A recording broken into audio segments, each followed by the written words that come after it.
L'autorisation du vaccin Johnson & Johnson, maintien de l'AstraZeneca en France. Le point sur ces dernières évolutions vaccinales avec Philippe Poindron, qui est virologue et professeur honoraire de virologie à l'Institut de Strasbourg. Oui, bonjour Philippe Poindron. Bonjour monsieur. Bon, que pensez donc un peu à la fois de la suspension par précaution de certains pays et puis les assurances données par le ministre de la Santé concernant AstraZeneca hier soir? Alors ce qu'il faut savoir, c'est que le vaccin AstraZeneca est un vaccin qui est fait à partir d'un adénovirus du chimpanzé, chez lequel il donne des rhumes. Chez l'homme, lorsqu'il est administré, il ne se multiplie pas. Voilà. Alors, ce qui m'intéresse, c'est qu'en réalité, ce vaccin, en tous les cas dans les effets secondaires que l'on a pu voir, provoque des micro-embolies, des thromboses. L'on retrouve aussi dans les cas graves de Covid-19.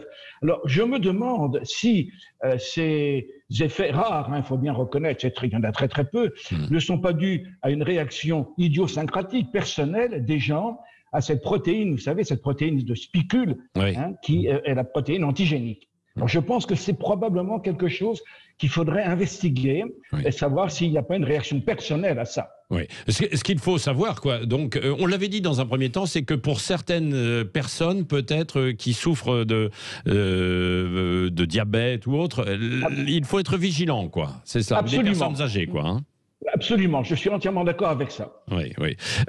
Alors, l'autre vaccin là, qui devrait arriver, Johnson & Johnson, quel avantage, lui ? Alors, Johnson & Johnson est un vaccin, lui aussi, à adénovirus. C'est un adénovirus humain, l'adénovirus 26, et qui également produit cette fameuse protéine S, cette fameuse protéine Spike. En fait, c'est un petit peu le vaccin de même nature, de même conception que le vaccin AstraZeneca. Et donc, je pense qu'on risque aussi d'avoir quelques très très rares effets secondaires du type thromboembolie. Mais c'est pas une raison pour l'empêcher. C'est évident, parce que le rapport bénéfice-risque est en faveur du bénéfice. Ça, il n'y a aucun doute. Simplement, il faut vraiment détecter les personnes à risque, et ça, c'est assez facile à voir. Ce qui me pousse à penser que c'est la protéine S qui déclenche ces micro-embolies, c'est que j'ai récemment eu le cas d'une personne âgée qui avait été vaccinée avec un vaccin à RNA et qui a fait une embolie pulmonaire 15 jours après. Donc, il y a probablement une relation.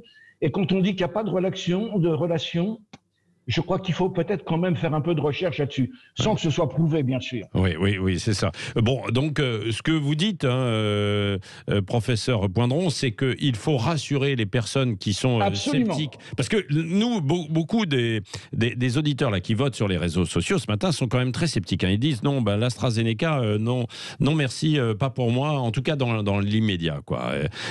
On peut comprendre, quand effectivement, on peut absolument comprendre. Oui. Bon, vous savez, je vais vous faire une confidence qui va peut-être, énerver vos téléspectateurs. Oui. Mais je pense que les vaccins que l'on est en train de préparer contre la souche historique, moi, je ne suis pas sûr qu'ils vont protéger définitivement contre les variants qui vont émerger. C'est-à-dire qu'on sera obligé probablement périodiquement de repréparer des vaccins. Oui. Alors, je comprends un peu le scepticisme. Je pense quand même que le rapport bénéfice-risque est peut-être en faveur du vaccin, mais personnellement, je ne suis pas très chaud pour une vaccination massive. Oui, pour une vaccination massive, vous avez plus de doutes. Et concernant les Pfizer et Moderna, alors il ne fait aucun doute que ces vaccins... D'abord, ce ne sont pas vraiment des vaccins, parce qu'ils agissent en deux temps. Oui. Il faut d'abord que la protéine sera produite par la cellule et qu'après, elle soit prise en charge par le système immunitaire. Donc, ce n'est pas vraiment un vaccin. Il n'y a aucun doute qu'il suscite une bonne immunité.